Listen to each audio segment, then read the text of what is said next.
Saudações, ouvintes do Grande Prêmio, tudo bem com vocês? Estamos aqui para a edição 145 do Paddockcast, o seu podcast favorito sobre esporte a motor.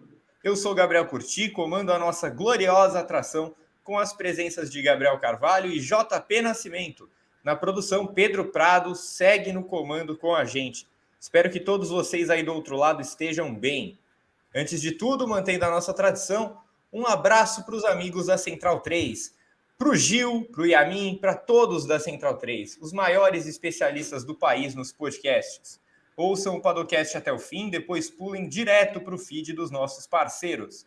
Os podcasts da Central 3, como este que vocês estão escutando agora, estão nos melhores agregadores de áudio do mercado. Aí você escolhe o que você prefere ouvir. História, futebol, política, samba, tem de tudo por lá.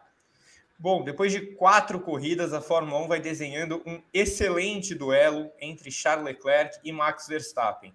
Dois jovens pilotos que se conhecem faz tempo, mas que tiveram trajetórias bem diferentes rumo ao sucesso na categoria. Verstappen saiu da Fórmula 3 direto para a Fórmula 1, teve recorde de precocidade, fez até a categoria mudar uma regra para impedir menores de idade no futuro.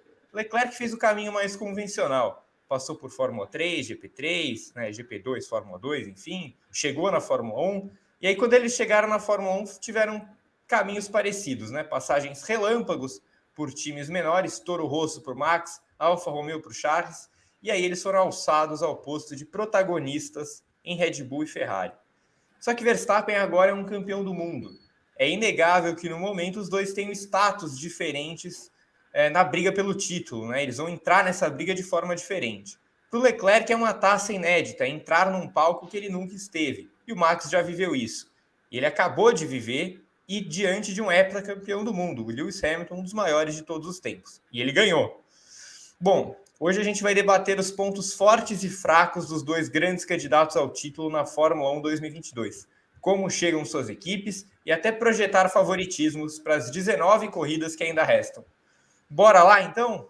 Para a gente começar, eu já chamo o Gabo para o seu bom dia, boa tarde, boa noite. Respondendo, Gabo, qual é o tamanho da vitória do Verstappen em Imola? Bom dia, boa tarde, boa noite, Gabo. Bom dia, boa tarde, boa noite, JP, todos os nossos ouvintes, Pedro Prado aí na produção. É uma vitória gigantesca, não só por o Verstappen voltar ao caminho das vitórias, que era algo extremamente necessário, mas por ele ter vencido no dia que deu tudo errado para a Ferrari, né? Porque essa era a tônica do campeonato nas corridas anteriores. As corridas que o Leclerc venceu foram corridas que tudo deu errado para a Red Bull.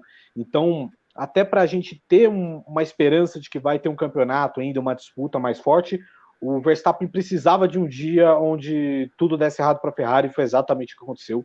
Então foi uma vitória gigantesca, até pela tranquilidade que ele teve, né? O grande problema do Verstappen mesmo foi na corrida sprint, que ele acabou eventualmente recuperando a liderança no fim e tudo mais, mas na corrida não teve homem no Brasil para parar Max Verstappen, então por isso essa é a importância, né, da gente ver como tem dias que a Red Bull também vai se mostrar como uma força dominante e tem dia que a Ferrari não vai ser perfeita como estava se apresentando. JP, tudo bem com você? Queria que você também desse seu panorama sobre a importância dessa vitória do Max do jeito que foi em Imola. Bom, boa tarde, Gabo, Pedro Prado, o pessoal também que está acompanhando a gente.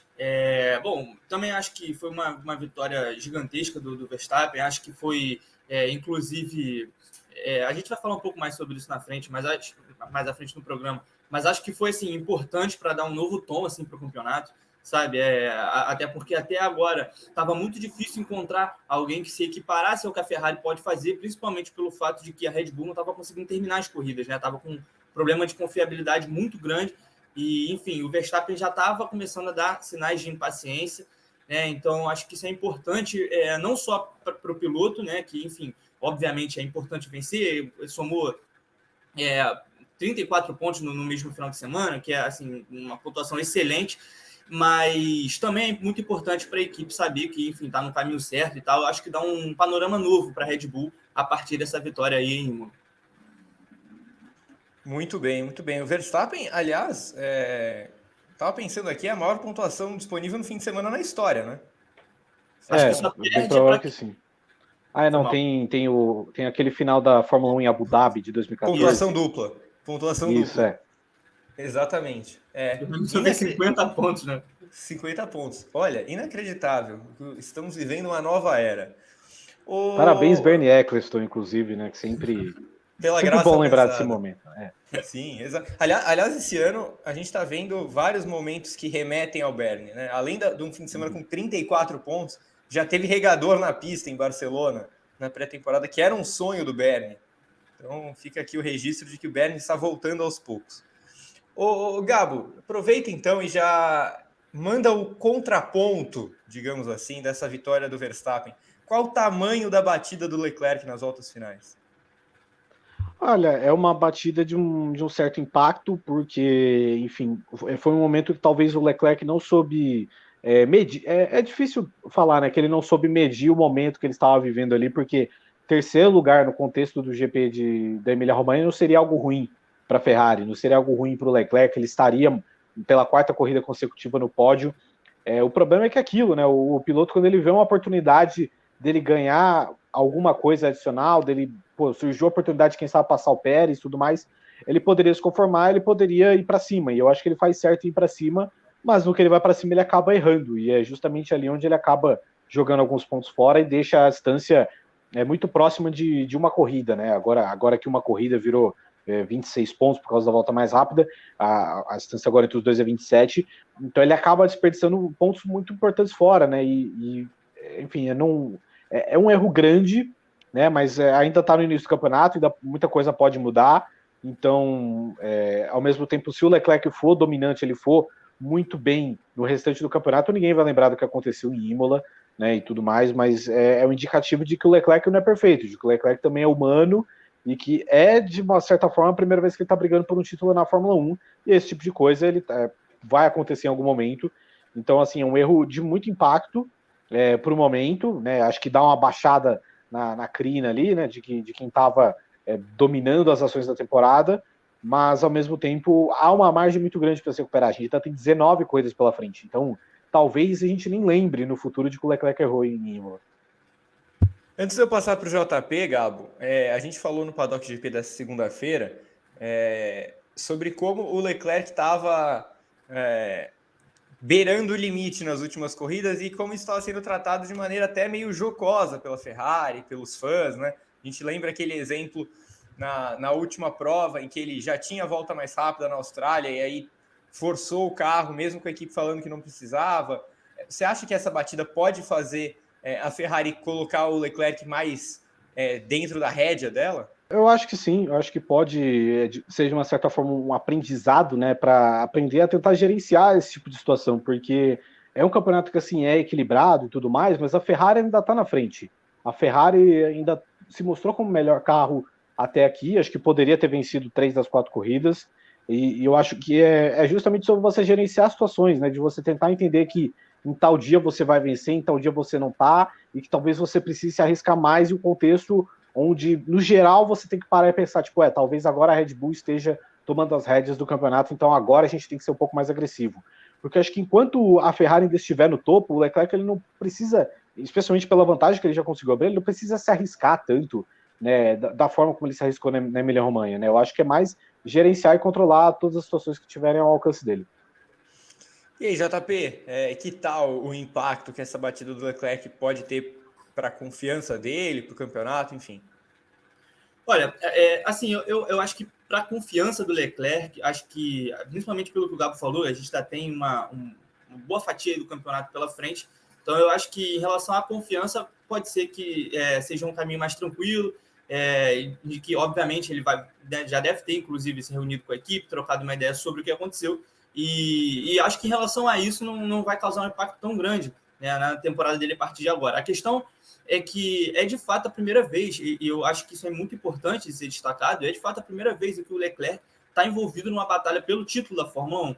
Então, na minha opinião, eu acho que esse tipo de erro, ele é até esperado que aconteça, sabe? Assim, um piloto forçando o carro, ele estava em terceiro lugar, realmente não era uma posição ruim em relação ao Verstappen, né, que é ali realmente o rival dele pelo campeonato, mas ele enxergou a possibilidade de alcançar o Sérgio Pérez e ganhar uma posição. E assim, no pensamento de um piloto de corrida, sabe, Eu acho que é basicamente assim que tem que funcionar a cabeça dele mesmo. Ele viu a possibilidade e ele forçou o carro para ir até o máximo que ele poderia e ganhar aquela posição.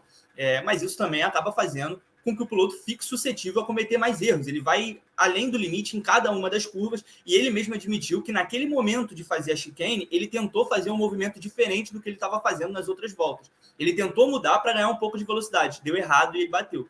Então, assim, eu acho que a cabeça dele funcionou da forma correta. Não, acho que foi diferente, por exemplo, do que ele fez na Austrália, em que ele não tinha necessidade nenhuma de forçar o carro para garantir uma volta mais rápida, que ele já tinha. Mas nesse caso, ele terminar ali no segundo lugar, ele separar as Red Bulls não seria só uma questão de pontuação, mas também de mostrar que ele está ali, né? De que ele está ali no páreo, de que ele, enfim, mesmo em uma corrida em que as Red Bulls se mostraram sim no ritmo superior, que mesmo assim ele se manteve no páreo para brigar pelo segundo lugar.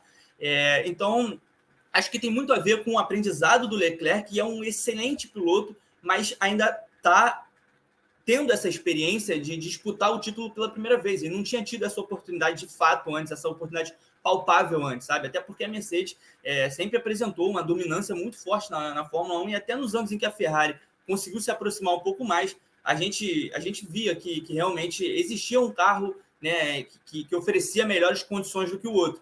Então, acho que é um erro, de certa forma, até esperado, porque a gente não tinha visto essa situação antes, é uma situação nova para ele também. E para o Leclerc, pensando no lado dele, que bom que aconteceu no início do campeonato, porque ele tem tempo para aprender com isso, para seguir em frente e, como o Gabo disse, talvez até esquecer isso, né, dependendo de como o campeonato chegar no final. Então, que bom para ele que foi no início, né, e acho que é um excelente aprendizado, porque vai passar por essa situação de novo, e acredito que a resposta dele vai ser diferente no futuro. Perfeito, perfeito. Olha só, eu queria saber se vocês enxergam o GP da Emília-Romanha como um possível ponto de virada na temporada. Gabo, você acha que caso lá na frente o Verstappen vença o título, a gente vai lembrar dessa prova como lembra, sei lá, de Singapura 17, Alemanha 18?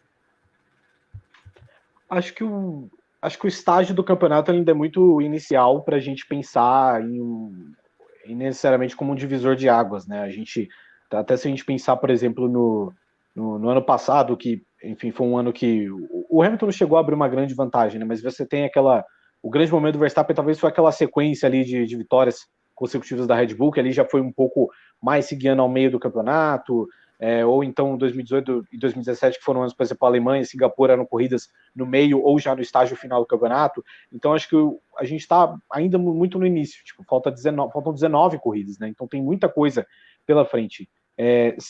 A não ser que a partir daqui o Verstappen seja campeão com 4 corridas de antecedência, dado aos eventos do que aconteceu em Imola, aí sim dá para dizer que foi um ponto de virada, mas acho que por enquanto não, acho que por enquanto pode ser o ponto de virada dentre as pequenas histórias que o campeonato tem, porque hoje em dia a Fórmula 1 ela é tão extensa, né? Se a gente pensar, por exemplo, até no ano passado, 2021 foi o ano que a gente teve talvez 3 temporadas dentro de uma. A gente teve uma temporada equilibrada, uma temporada onde a Red Bull tomou as ações das coisas e uma temporada onde a Mercedes arrancou no fim.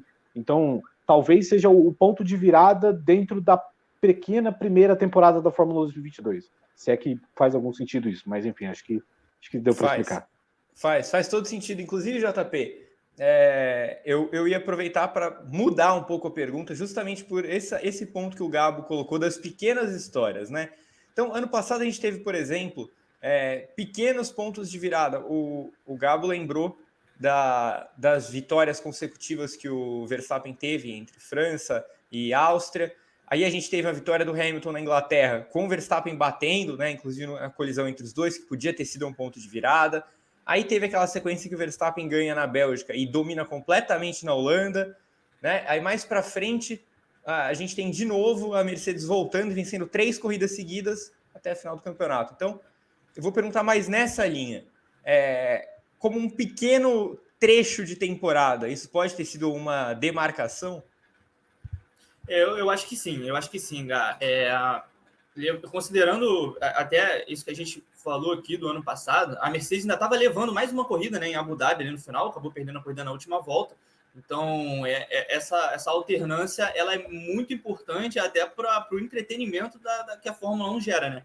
Então, eu acho que falar em ponto de virada, eu acho que esse ponto de virada é muito mais forte em relação à própria Red Bull, sabe? Eu acho que o alívio, é claro que vencer com uma dobradinha é tudo que todas as equipes do grid mais querem em qualquer uma das corridas do ano.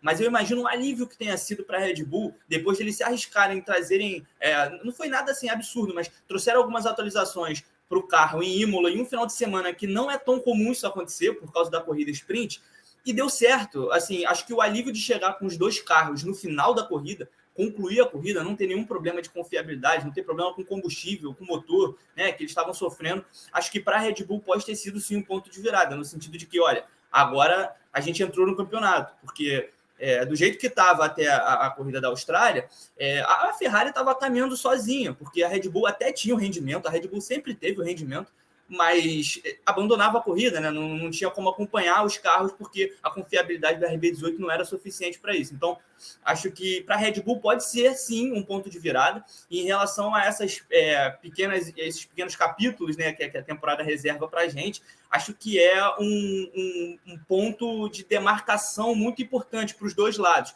Né, tanto para a Red Bull, que conseguiu finalmente botar um carro confiável na pista, o Verstappen, que agora igualou, né, o número de vitórias do Leclerc, bateu um final de semana espetacular com 34 pontos. Enfim, agora a confiança volta, né? E o Verstappen confiante é um pesadelo para qualquer um daqueles pilotos.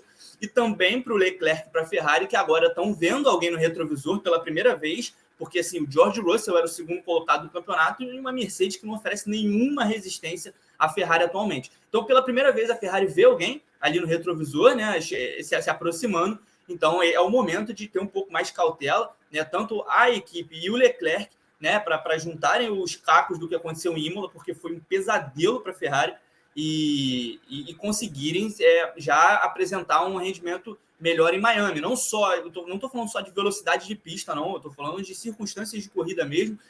O Leclerc ter errado, ter errado sozinho e ter batido no muro porque tentou exigir demais do carro, e também em relação ao Sainz, que precisa se encontrar, né? Ele não teve culpa no acidente do Ricardo, mas isso, assim, a verdade é que ele não pode continuar acontecendo porque ele vai se colocando fora da disputa do campeonato. Então, acho que em relação a isso, pode ser sim um ponto de demarcação muito importante, assim, talvez não seja de virada, mas seja um ponto que a gente pode lembrar como o momento em que a Red Bull entrou no campeonato.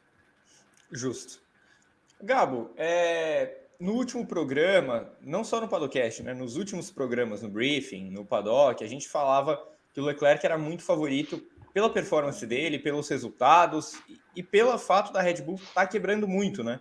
Como o JP falou. E agora, Gabo, o Leclerc ainda é muito favorito ao título? Justifique sua resposta. Ainda é muito favorito ao título, sim, até porque é muito difícil ninguém abra uma vantagem da forma que ele abriu à toa, né? Então, hoje ainda são 27 pontos, né? Então, assim, é mais de uma corrida de frente. E aí a gente tem que contar que o Leclerc ele não vai ser o Leclerc de Imola toda vez. Ou que se ele for o Leclerc de Imola, ele vai ser o Leclerc que vai segurar a onda e vai terminar em terceiro e vai salvar um pódio. Eu acho que, assim, pela vantagem que o Leclerc abriu, obviamente ele ainda é o grande favorito, mas eu acho que a gente vê o Verstappen, a gente não vê o Verstappen uma queda de desempenho nele ou coisa parecida. A gente sabe que o Verstappen está andando muito bem, não tem uma corrida do Verstappen sendo que foi necessariamente uma corrida ruim. Talvez na Austrália foi uma corrida onde ele esteve abaixo do que ele poderia, ele não tinha equipamento suficiente para brigar por coisa maior e ele tinha que se contentar com aquilo. O problema da Red Bull é que a Red Bull ela tem quebrado.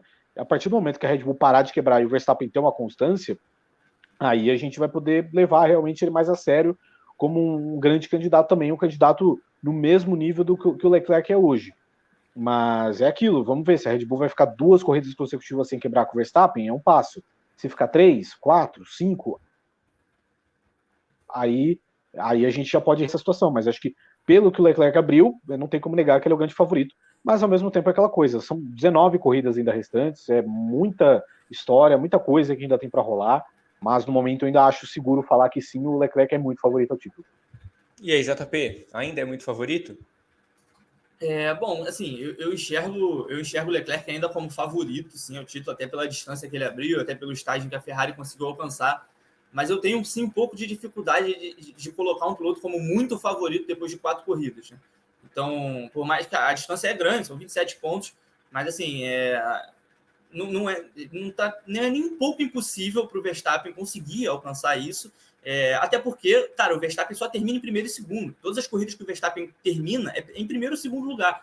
Então, isso foi a temporada inteira do ano passado, né? E agora, mais uma vez, exceto por uma corrida, né, em que bateram nele, foi na Hungria do ano passado, e se repetindo agora em 2022. Então, acho que isso é um dado muito relevante de um piloto que é extremamente regular. E aí, a partir do momento em que a Red Bull consegue resolver o grande problema que ela tinha até aqui, que era o de confiabilidade do carro, eu acho sim que esse favoritismo do Leclerc acaba caindo um pouco, porque o Verstappen é mais piloto, sabe? O Leclerc é excelente piloto, só que o Verstappen é o campeão mundial e ele está num nível que, assim, mas dando a minha opinião, né? A forma como eu enxergo, eu vejo o Verstappen no momento que é só dele. Então, concordo 100% com o que o Gabo disse. É importante que a gente analise nas próximas corridas se a Red Bull vai conseguir continuar sem quebrar, vai conseguir botar um carro na pista que vá do início ao fim, porque é assim que ela vai conseguir se manter na disputa do campeonato. Caso ela consiga, então aí ela tem um piloto, né, que realmente, como eu acabei de falar, só tem terminado as corridas em primeiro e segundo lugar. E isso acaba criando, claro, uma certa aura, né, em torno do Verstappen de que ele pode sim buscar esse título. Mas se o GP da Emília-Romanha tiver sido só um delírio, vamos dizer assim, e o carro da Red Bull não tiver ainda no mesmo nível de confiabilidade que o da Ferrari, se eles não tiverem conseguido resolver os problemas que tinham até então, aí eu acho que o favoritismo dispara, porque a distância é considerável e por mais que dê para alcançar, você precisa de um carro e um piloto confiáveis para isso. O piloto ele já tem. Né? O carro é exatamente o que eles precisam comprovar que, de fato, eles conseguiram acertar. Em uma corrida não é o bastante. Tem que ser consistente. Muito bem. Olha, a próxima pergunta, eu vou até mudar a forma que eu vou perguntar. Eu ia perguntar se a Ferrari ainda é a principal força, mas deu para ver na resposta dos dois que sim, que ainda é, né? Por isso que o Gabo considera o Leclerc muito favorito, também por isso. E por isso que o JP considera o Leclerc favorito, apesar de achar o Verstappen mais piloto, né? Então eu queria saber de vocês o que torna a Ferrari a principal força. Por que ela é a principal força agora? Responde aí, Gabo. Bom, acho que ainda é por ter o melhor carro e por ter uma confiabilidade muito forte nessa temporada, né? Acho que das 4 corridas que a gente teve até agora, a única que dá para a gente seguramente dizer que a Red Bull foi o melhor carro foi a de Imola agora. E é bom a gente considerar também que a classificação de sexta-feira foi realizada na chuva e o Verstappen é um dos maiores pilotos de chuva da história da Fórmula 1. Então é uma circunstância onde normalmente o braço faz mais diferença e foi justamente ali onde o Verstappen conseguiu descontar uma diferença. Então, por exemplo, a Red Bull ela teve um ritmo muito interessante em Imola, um ritmo muito interessante, inclusive, de cara para o vento, tanto que o Pérez pilotou muito bem. Eu acho que dá para dizer até que foi a melhor corrida do Pérez pela Red Bull, mais até do que a vitória que ele teve em Baku. Então, por isso que eu ainda vejo que a Ferrari é a mais forte, porque ela teve, nas circunstâncias normais, em circunstâncias sem a questão de clima e tudo mais, ela teve o melhor carro. Então, ela venceu, não dominante, mas bem no Bahrein, poderia ter vencido na Arábia Saudita se o Verstappen não fosse o piloto que ele fizesse a diferença nesses momentos. Ele soube se aproveitar de um bom momento ali, que foi o safety car virtual, para dar o bote na hora que precisava. E na Austrália foi um passeio tranquilo do Leclerc. E, inclusive, a gente tem aí 2 vitórias em 2 pistas diferentes, né, em circunstâncias normais em pistas diferentes. Então, eu acho que esse é o lance da Ferrari. A Ferrari ela se comporta bem em cenários diferentes e a Red Bull ela vai se comportar bem a partir do momento. Ela vai ser a melhor a partir do momento que o Verstappen conseguir tirar algo que coloque ele no topo. E aí foi aquilo. Na Arábia Saudita, o Verstappen tirou de uma situação que permitiu que ele colocasse ele no topo, porque ele foi ser mais esperto ali no lance do safety car virtual. Em Imola foi dele ser um grande piloto de chuva e se colocar numa vantagem boa para pilotar de cara para o vento. Então, por isso que eu ainda vejo, eu acho que a Ferrari ela é melhor justamente por causa disso. Ela consegue simplesmente ser melhor. Ela não precisa que o Leclerc faça um esforço a mais para colocar o carro nesse status, coisa que eu vejo que o Verstappen está fazendo no momento. Muito bem. E aí, JP, o que torna a Ferrari essa principal força do momento? Cara, eu concordo 100%. Eu ia falar exatamente, basicamente, o que o Gabo falou. Assim, acho que o conjunto Ferrari ele potencializa a habilidade do Leclerc, enquanto a Red Bull ainda precisa que o Verstappen extraia tudo possível do carro para que consiga se manter à frente. Mas eu sinceramente enxergo eu enxergo a Ferrari à frente no momento. Acho que a confiabilidade da Ferrari diferencia bastante ela da Red Bull. A gente já está vendo isso, não é desde a primeira corrida do ano, mas desde a pré-temporada a gente já vê que a Ferrari consegue botar o carro na pista durante muito tempo, consegue rodar muito sem ter problema. Então eu acho que isso tem um diferencial. Acho também que o próprio conforto dos pilotos no carro também faz diferença em relação a isso. O Leclerc me parece mais à vontade no carro da Ferrari do que o Verstappen no carro da Red Bull, né? E a Imola foi um caso, de certa forma, à parte, que o Verstappen, né, esteve num nível completamente acima dos outros pilotos, mas acho que a chuva também teve reflexo nisso. Não vejo, acho que só o Hamilton ali, né, é claro, não no momento, porque a Mercedes não oferece essas condições, mas acho que só o Hamilton ali consegue acompanhar o Verstappen numa corrida de chuva. É muito difícil, é um excelente piloto mesmo.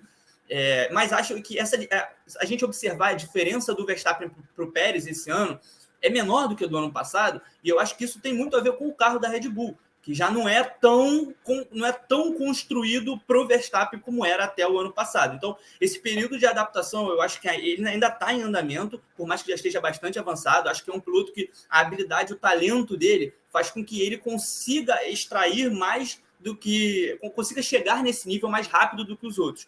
Mas, no momento, eu enxergo, sim, a Ferrari com um conjunto mais forte, porque tem uma confiabilidade maior e um piloto, que teoricamente principal, né, o líder do campeonato, que está mais adaptado a esse carro. Mas eu enxergo, sim, é uma coisa que eu tenho repetido, eu enxergo, sim, a Red Bull se aproximando cada vez mais da Ferrari. Primeiro, pelo fato de que consegue reconhecer os problemas que o carro tem e, com isso, soluciona, né, esses problemas de maneira correta. E segundo, porque tem um piloto do nível do Verstappen, que quando tiver totalmente à vontade com o carro, coisa que eu ainda acredito que ele não esteja, acho que é difícil de segurar. Acho que é muito difícil de segurar, é um piloto muito rápido e que já mostrou que ali na pista, no momento de disputar a posição, no momento de fazer valer, ele vai para cima, ele não tem medo de dividida. E aí eu quero ver como o Leclerc vai se comportar numa situação dessa, por exemplo, porque até agora os duelos que a gente viu entre os dois foram de extremo respeito, e não acho que isso vai se manter. Muito bem. Ô, Gabo, você falou agora há pouco que esperava ver a Red Bull não quebrar por 4, 5 corridas.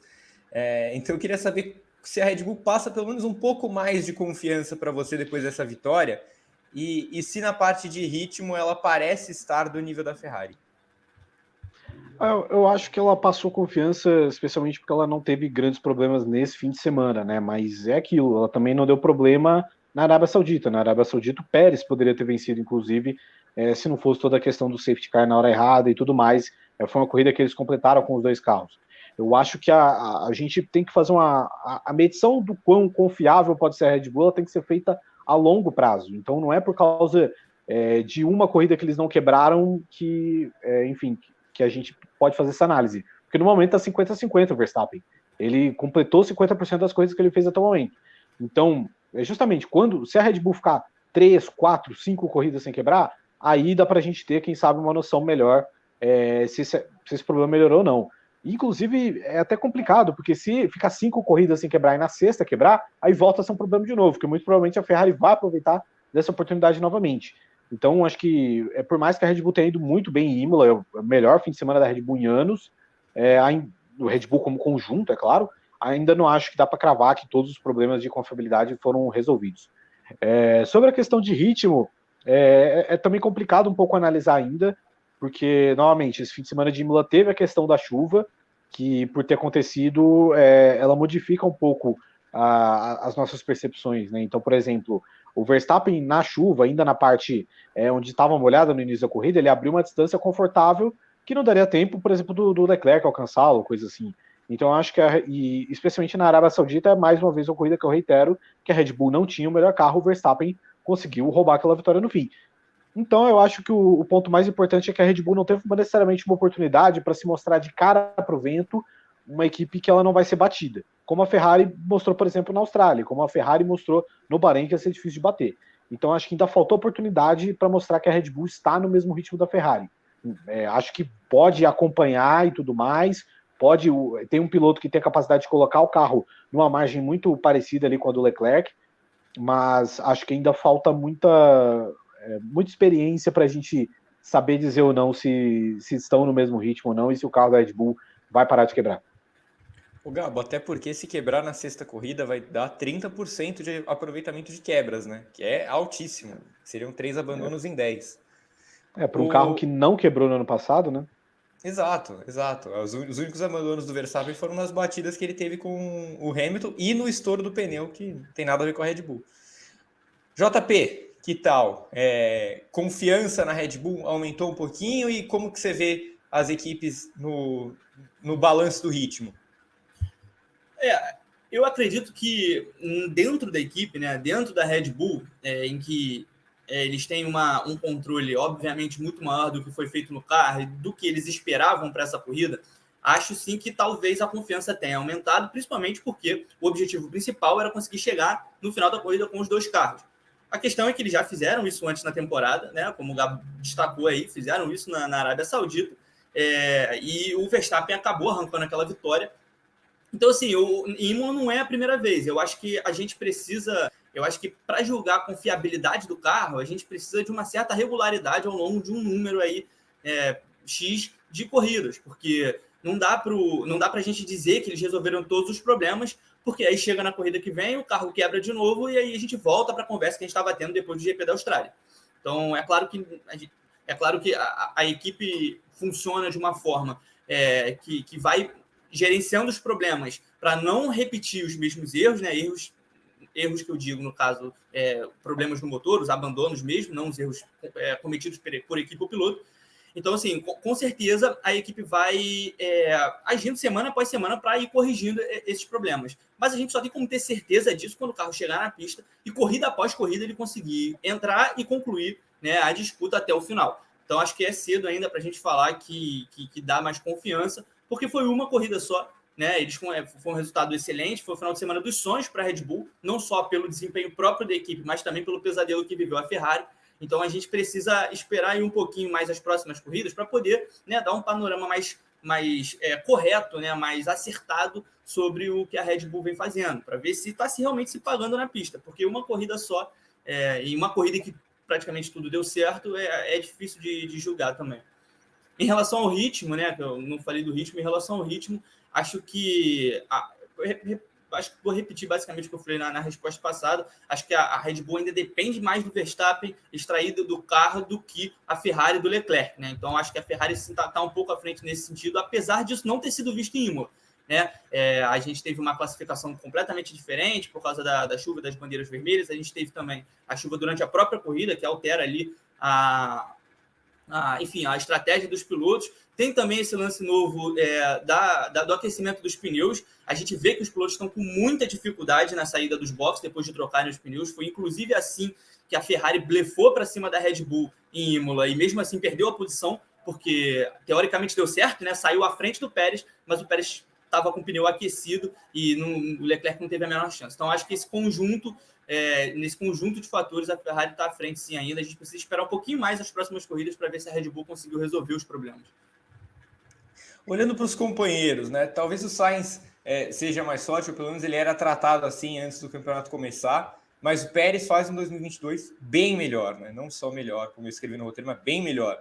Queria saber como é que vocês enxergam o papel desses segundos pilotos nessa briga. Primeiro Gabo, depois JP. Eu acho muito curioso, porque vai muito também do que a gente tinha de expectativa, né, a respeito dos dois, porque o Pérez, querendo ou não, ele já teve um ano no carro vencedor, que foi 2021, e ele, assim, foi um ano de muitos altos e baixos, né, e um ano onde a gente não viu necessariamente o Pérez virar um grande fator decisivo por vitórias. O Pérez, ele teve a sua importância mais pelas pilotagens defensivas que ele teve, né, até rendeu o apelido aí, né, ministro mexicano da defesa e tudo mais, justamente pela forma com que ele agiu para segurar o Hamilton em determinados momentos de 2021. Então acho que a gente não prestava atenção no Pérez como um grande fator para vencer corridas e tudo mais. E o Sainz, a gente tinha uma impressão completamente diferente. A gente tinha a impressão de que o Sainz vinha na Ferrari para desbancar o Leclerc, e quem sabe ter um carro vencedor na mão e brigar por título e coisa parecida. Então, ao mesmo tempo é aquilo. Acho que o Sainz, ele começa muito mais... O ano do Sainz é muito mais frustrante, porque ele começa com a gente olhando e falando, pô, não era para ele ter vencido uma corrida já, não era para ele estar mais no ritmo do Leclerc, não era para ele não ter tido 2 fins de semana horrorosos, como ele teve na Austrália e em Imola, enquanto o Pérez está em uma vibe completamente diferente, né, uma vibe de segundão, mas uma vibe de segundão que melhorou o desempenho dele, né? O Pérez fez uma pole position pela primeira vez na carreira, o Pérez andou muito bem em Imola, foi a melhor corrida do Pérez pela Red Bull, foi essa, em Imola agora, então é um cara que ele parece estar no ritmo a todo momento, né? Então acho que esse que é o grande lance, acho que o Pérez ele está numa situação de menos pressão, mais confortável, e isso acho que vai resultar nele desempenhando melhor o papel que a Red Bull espera dele, né? E que as pessoas esperam dele. Acho que ninguém está convencido que o Sérgio Pérez é um piloto que ele vai vir disputar pelo título, coisa parecida. Então, acho que o Pérez está numa situação mais confortável, enquanto o Sainz está indo mal por enquanto, justamente por isso, que a gente tinha uma expectativa de que ele fosse também um cara que ia brigar por título, e agora, muito provavelmente, ele vai ser ligado a esse papel de segundão. Tipo assim, é natural, sabe? Pelo início de campeonato não tem como. Se em algum momento, se já em Miami, por exemplo, a Ferrari deu uma ordem de equipe, eu não acho que é motivo para, nossa, meu Deus, o esporte manipulado e não sei o que. Cara, o Sainz colocou nessa situação, né? Então não tem muito o que fazer. Então eu acho que o Pérez ele vai ser um fator muito importante justamente por corridas como que ele teve em Imola e pela pole que ele arrancou em Jeddah, ele está mostrando que ele vai ser um fator importante, um trunfo que a Red Bull precisa ter, porque acho que a partir do momento que você não tem necessariamente o melhor carro, é bom que você tenha 2 pilotos prontos para capitalizar em cima de qualquer oportunidade que tiver. Muito bem. E aí, JP, o papel dos segundões até agora nessa briga e projetando lá na frente? Bom, eu acho que tem uma característica que eu sempre destaquei, assim, nesses dois pilotos, em que agora que a gente está fazendo meio que uma comparação entre os dois, é uma coisa que eu enxergo tanto no Pérez quanto no Sainz, que é a regularidade. Eu acho que são dois pilotos confiáveis e regulares que estão ali para entregar resultado, corrida após corrida, e não necessariamente brigar pelo título, né? Que é o que eu não acho que alguém espere que o Pérez desafie o Verstappen na briga pelo título. E eu acho que esse entendimento do papel do piloto dentro da equipe tem feito total diferença nesse início de campeonato para os dois. Porque o Pérez, eu enxergo o Pérez como alguém que aceitou esse papel, né? Uma coisa à la Valtteri Bottas, ele aceitou esse papel, ele entendeu que o lugar dele é esse, até porque, apesar de ele ter se aproximado, eu enxergo ele um pouco mais próximo do Verstappen do que no ano passado, não é nem perto do que ele precisa para realmente dar alguma dor de barriga no Verstappen e preocupar ele com a vitória de alguma corrida. Então, eu acho que o fato dele ter compreendido esse papel enfim, se colocado nessa situação, facilitou para ele um início de temporada e que o Sainz depois do que ele conseguiu em 2021, entrou para ser campeão, para tentar ser campeão, para tentar bater o Leclerc, o que é muito difícil, porque o Leclerc é um piloto extremamente rápido, é um piloto que também é muito confiável, é um piloto muito bom em classificação. Então, eu acho que o Sainz chegou com uma pegada diferente do Pérez. Acho que ele chegou sim para desafiar o Leclerc em relação a essa disputa, sentiu que tinha um carro que permitia ele brigar pelo título e foi em busca dessa briga. E isso faz com que ele passe por situações que ele não estava acostumado a passar. Ele precisa forçar o carro mais do que ele precisava das últimas vezes, porque ele está batendo de frente com o cara que está em primeiro lugar. Então, cometeu um erro na Austrália, abandonou o Imola, não foi culpa dele, cometeu um erro também na classificação. Foi mais um final de semana em que ele bateu, mas durante a corrida o erro não foi dele, né? O Ricardo mesmo assumiu que cometeu um equívoco ali e bateu e fez o Sainz rodar. Então, eu acho que esse papel absorvido pelos dois pilotos fez muita diferença na hora de desempenhar na pista. Acho que a pressão no Sainz era muito mais forte do que no Pérez, né? Que claro que estava pressionado, é um piloto de Fórmula 1, mas quem tem que entregar resultado ali no sentido de brigar pelo título é o Verstappen. O Pérez está ali para ser sim o escudeiro, para, como disse o Gabo, capitalizar sempre que a Red Bull precisar, maximizar os pontos nessas corridas, assim como ele fez em Imola, foi perfeito o que ele fez, de chegar em segundo e enfim, maximizar o que a Red Bull poderia conseguir naquela corrida. A minha opinião é essa. Acho que essa pressão, acho que o Sainz colocou em si mesmo uma pressão que o Pérez não colocou. Eu não critico o Sainz por fazer isso, porque a partir do momento que o piloto tem o melhor carro, ele tem mesmo que ir em busca do título, ele tem que ir para brigar para ser campeão. né? Mas acho que isso tem outras consequências, isso traz pressões diferentes, isso traz, enfim, a própria batida do Leclerc em Imola, para mim tem a ver com isso, que é o fato do piloto querer extrair tudo que o carro pode oferecer, querer ser o mais rápido possível e acabar cometendo algum erro. Acho que enxergo o Sainz muito nessa posição, sim. A gente estava falando há alguns programas atrás, algumas semanas atrás, sobre uma possível ordem de equipe da Ferrari, que seria muito cedo no campeonato, que eles costumam fazer isso mais tarde. Só que as coisas na Fórmula 1 mudam muito rápido. A partir do momento que o Sainz está tendo finais de semana para esquecer um atrás do outro, e a Ferrari está vendo alguém se aproximar, era exatamente isso que a gente tinha falado. Enquanto a Ferrari estivesse caminhando sozinha, não tinha nenhum motivo para dar ordem de equipe para nenhum dos pilotos. Agora que a Red Bull já deu um susto em Imola, agora acredito que a Ferrari vai ficar de olho, e se continuar se aproximando, se continuar diminuindo a distância, eu também acho que a gente pode ver uma ordem de equipe aí bem mais cedo do que a gente imagina. Muito bem. Bom, então isso atrapalha alguma resposta positiva na próxima pergunta, mas eu vou tentar do mesmo jeito. Vocês imaginam alguma possibilidade de Sainz, Pérez, outro piloto tipo Hamilton ou Nicolas Latifi se meter nessa briga pelo título? Não. Assim, ainda há espaço para, sei lá, brigar por uma vitória que seja, mas, enfim, título... Hoje, inclusive, daria mais para dizer que o George Russell está mais perto, mais próximo de brigar pelo título que qualquer um desses três aí, mas acho completamente impossível, porque o melhor resultado do cara até aqui foi terceiro, então não é agora que ele vai acordar para o campeonato. Fernando Alonso, não? E aí, JP? Eu acho que a única forma de alguém entrar aí nessa disputa pelo título, alterar, né, influenciar nessa disputa pelo título seria do mesmo jeito que o Latifi fez no ano passado, né? Porque entrar para brigar mesmo, vencer corrida, ganhar, passar na tabela, acho que a briga vai ficar aí restrita a esses dois, sim, porque não vejo, assim, acho que o Hamilton está até ali na pergunta, né? Acho que o Hamilton teria, sim, ritmo, talento, enfim, para acompanhar os dois ali na frente. O próprio Russell está mostrando que realmente é um piloto muito rápido, né? Mas os próprios carros não dão essa condição, a gente não tem como ver o que o Russell ou o Hamilton poderiam fazer nesse sentido, então acho que essa briga vai ficar restrita mesmo a esses dois, e Pérez e Sainz na condição ali de segundões, né? De tentar fortalecer o companheiro de equipe o máximo possível. Perfeito. Bom, então tenho mais duas perguntinhas aqui, uma sobre Leclerc e outra sobre Verstappen, já que eles são mesmo, então, para vocês, os dois únicos candidatos ao título neste momento. Eu falo neste momento porque temos 19 corridas pela frente e caso dê outro piloto, temos essa desculpa para dar lá na frente. O Gabo, começando pelo Leclerc, depois desse erro que ele cometeu, você acha que ele deve ligar um sinal amarelo? Você acha que isso tem a ver...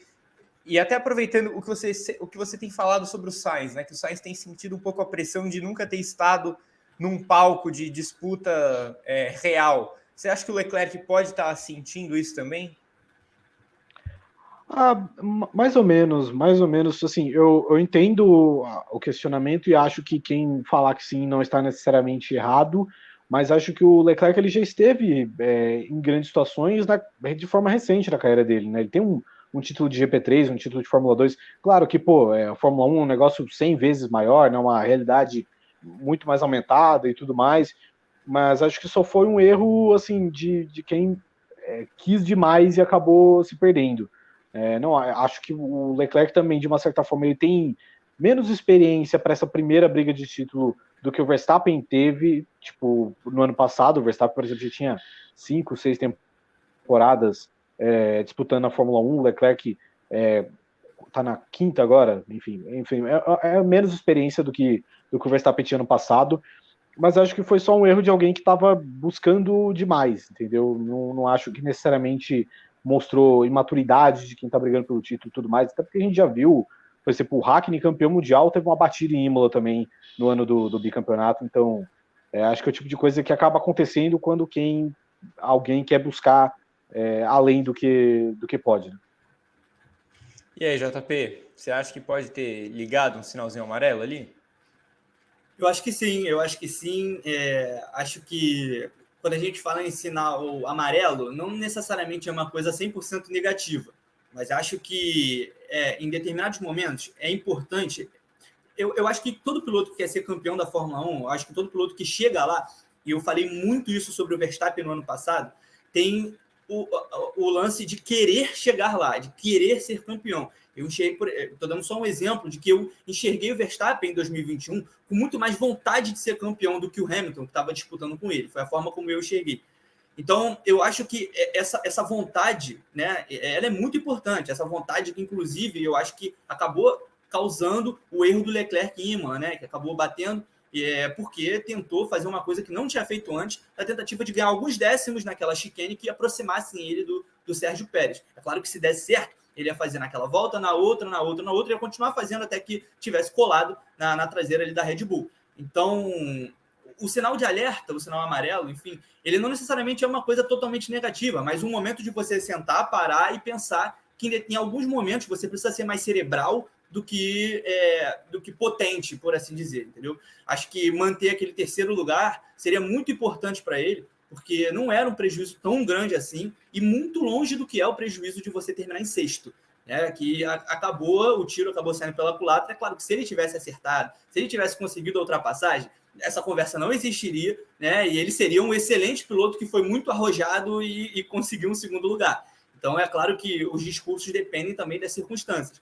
Mas o sinal amarelo, acho que é importante também. Acho que é importante para a própria Ferrari sentar com ele e trocar uma ideia, porque o lance da Austrália ali, da volta mais rápida, aquilo foi muito levado na brincadeira, mas aquilo é um dado importante, sim, de como o piloto está disposto a ir até o limite, mesmo em momentos que não precisa. Isso pode acabar gerando uma situação, enfim, que pode acabar fazendo ele até perder o campeonato. Então, por mais que o Leclerc já tenha vivido momentos de pressão na carreira, assim, a gente está falando do Leclerc, que teve falando da vida privada, né, para a vida particular dele, não foi, é uma vida um pouco diferente do que a gente costuma acompanhar dos outros pilotos de Fórmula 1, passou por umas situações passou por situações muito desagradáveis ao longo da carreira, então já viveu muitos momentos de pressão, mas acho que nada é comparável com o que ele está vivendo em 2022. Acho que nada pode se comparar com ele atingir o objetivo que acredito que seja da vida dele, que é ser campeão mundial de Fórmula 1, assim como o Verstappen conseguiu no ano passado. Então, acho sim que acende um sinal de alerta aí, mas eu vejo esse sinal de alerta como algo positivo, como algo que nas próximas corridas, ele, dentro do carro, vai pensar duas vezes antes de fazer alguma coisa fora da curva, né? E acabar sacrificando um resultado que para ele nem era tão ruim assim. Muito bem. Gabo, e o Verstappen, hein? O cara continua sendo o primeiro ou segundo nas corridas que ele termina, com exceção daquela da Hungria, que ele tinha meio carro, mas a gente nem conta. Confiabilidade do carro à parte, você acha que ele vive um período imbatível quando está de igual para igual com alguém? Não acho que ele vive um período assim imbatível, mas acho que hoje ele é o melhor piloto sim da Fórmula 1. Dá para cravar isso. Acho que hoje ele está num patamar de que a gente dá para cravar que ele é o melhor. Mas assim, eu não acho que é necessariamente imbatível. Acho que o Leclerc também pode ter um dia que ele vai bater o Verstappen, numa situação em que a Red Bull vai ter um carro superior. Acho que isso pode acontecer. Então, eu não sei, não diria que ele é imbatível. Acho que nem o Hamilton nos melhores dias dele foi imbatível, porque é isso, o automobilismo é um esporte que é de variantes e que não depende só de um só fator, né? Não depende só do fator piloto, né? Depende muito de contexto, depende muito de carro, de acerto, de atualização e tudo mais. Então, acho que ninguém é imbatível, acho que na Fórmula 1 atual. Então, mesmo o Verstappen sendo o melhor piloto hoje, não acho que é o caso. E aí, JP, é imbatível em condições normais? Imbatível é uma palavra forte, né? Porque as corridas elas acabam sendo muitas vezes condicionadas pelas circunstâncias, né? Então, eu enxergo também a possibilidade clara. O Leclerc é muito bom piloto, é muito rápido, é confiável. Cometeu um erro agora, mas não é comum, sabe? Não é comum, não é um piloto que costuma cometer erros a cada corrida ou em todos os momentos em que se sente pressionado ou que disputa a posição com outro piloto. É um piloto que reúne condições para ser campeão mundial, desde que o Leclerc... a gente já vem conversando sobre isso já há algum tempo, né? É um dos pilotos em que a gente aposta, sim, como futuro campeão mundial de Fórmula 1, mesmo que não seja nesse ano, mas enfim.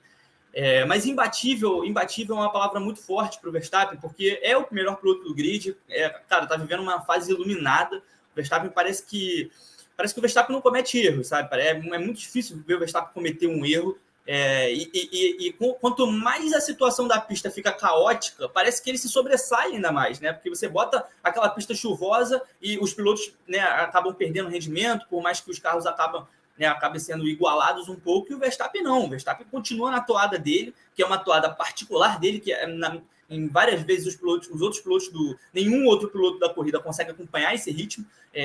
Mas isso tem muito a ver também com a qualidade do carro, tem muito a ver com o conjunto que ele pilota. Então, assim, eu enxergo, eu vou na mesma linha do Gabo, praticamente. Eu acho que é sim o melhor piloto do grid.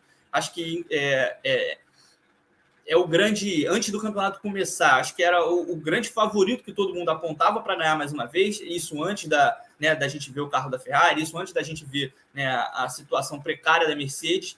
Mas imbatível, acho que não tem ninguém imbatível, porque pode acontecer um safety car entrar na hora errada, como a gente viu acontecendo, né? Ou um furo de pneu, enfim, qualquer mudança climática. Acho que muitas coisas podem acontecer ao longo de uma corrida que vão acabar que podem acabar tirando uma possível vitória dele. Mas em circunstâncias normais, eu acho que, assim, imbatível é forte, mas para você bater o Verstappen, você tem que ir além do limite. Você tem que ir muito longe mesmo, porque é um pilotaço, cara. É realmente muito rápido e para bater ele é complicado. Muito bem. Concordo com vocês. Queria deixar claro que concordo com os senhores. Gabo, JP, hoje, quem vence o título da Fórmula 1 2022, Gabo? Hoje eu apostaria em Charles Leclerc. Ferrari ganha nos construtores também, você acha? Acho que a Ferrari ganha com mais tranquilidade nos construtores do que o Leclerc entre os pilotos, inclusive. Então quer dizer que o Sainz vai acordar? Isso, o gigante está adormecido, mas uma hora ele vai engatar, e eu não acho que o Pérez vai ser perfeito o ano inteiro como ele está sendo. JP, quem leva o título hoje? Eu vou manter minha aposta do início. Eu ainda acho que eu ainda acho que esse campeonato vai ter algumas nuances aí até o final, e eu aposto no Verstappen. Eu acho que o Verstappen leva mais um título esse ano. Acho que a Ferrari ganha nos construtores tranquilamente, mas continuo apostando no título do Verstappen. Quer dizer, então, que o Sainz termina a temporada na frente do Pérez?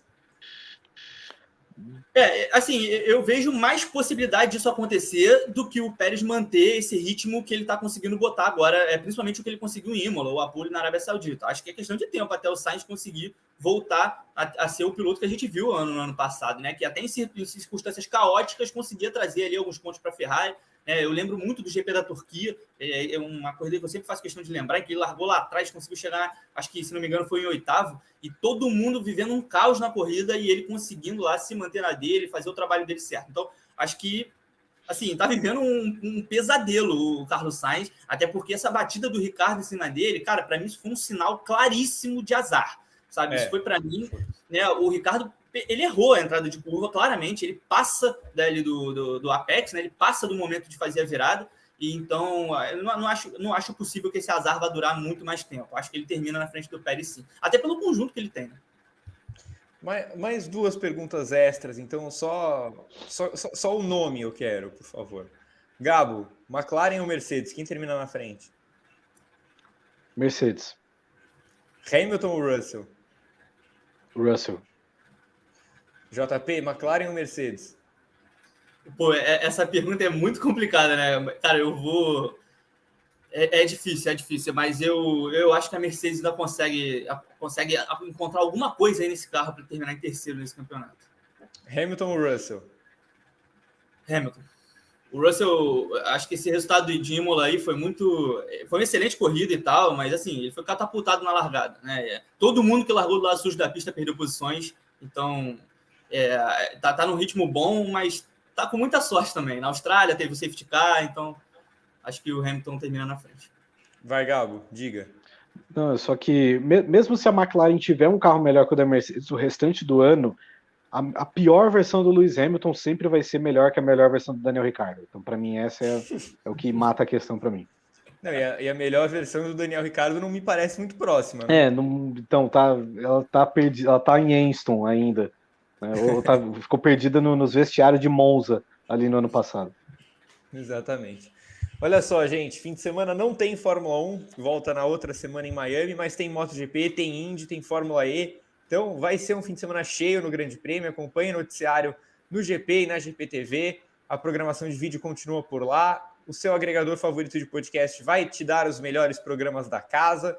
E é claro, na próxima semana, então, quando tiver Fórmula 1, tem briefing na sexta, no sábado e no domingo, antes e depois da corrida do GP de Miami. Sigam também o GP2, nosso segundo canal de vídeo. As análises continuam por ali. Continuem com a gente. Agradeço demais ao Gabo, ao JP, ao Pedro Prado, aos amigos da Central 3. Um grande beijo para vocês todos e até mais. Tchau.